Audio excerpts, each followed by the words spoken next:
Good evening. It took the jury 15 hours to convict Pitt researcher Robert Ferrante of first-degree murder, and tonight Ferrante is looking at life in prison. His attorney had tried to convince jurors Ferrante had nothing to do with the cyanide poisoning death of his wife, but the jury rejected those claims. Tonight we're hearing from those jurors and other key figures in the case. We have live team coverage from the courthouse tonight. We begin with Harold Hayes. He's been on this case since the beginning. Harold. Well, not long after they convicted Robert Ferrante of first-degree murder, 3 jurors agreed to talk about their experience. Some wanted to give their names, others didn't, but they all said they believed that first blood test, the one that showed a lethal level of cyanide, was good enough for them. I feel that we did justice. I hope we did justice for them.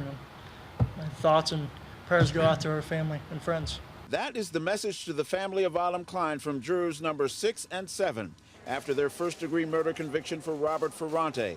They reached their verdict approaching the 16th hour of deliberations. It was announced by juror number 7, the foreman, a store manager with an MBA.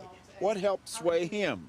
Among other things, his perception that Ferrante wasn't consistent in his story about the night she collapsed. When Dr. Ferrante made the statement, number of different statements where he was in the house when Autumn Klein came into the house. That's what really, didn't really make sense to me. So that's one of the reasons, why I reached the verdict of guilty. The jurors listened a second time to the 911 call looking for more clues and said tonight that evidence, including the groans of the victim, were hard to listen to. To hear the moaning and groaning and someone helpless, and then to come to the verdict of guilty and realize what was happening in that moment is very heart-wrenching, and to understand anybody could do that. Helen Ewing was juror number 3, one of only 4 women on the panel of 12. I empathize with the fact that it would have been incredibly difficult for me to make that decision to send someone to life in prison. I had to be absolutely certain, and that took me an incredibly long time.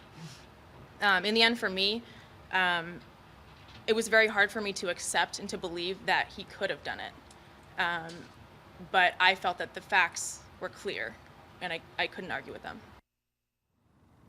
Ferrante will be formally sentenced to life in prison in February. From downtown, Harold Hayes, KDKA TV News.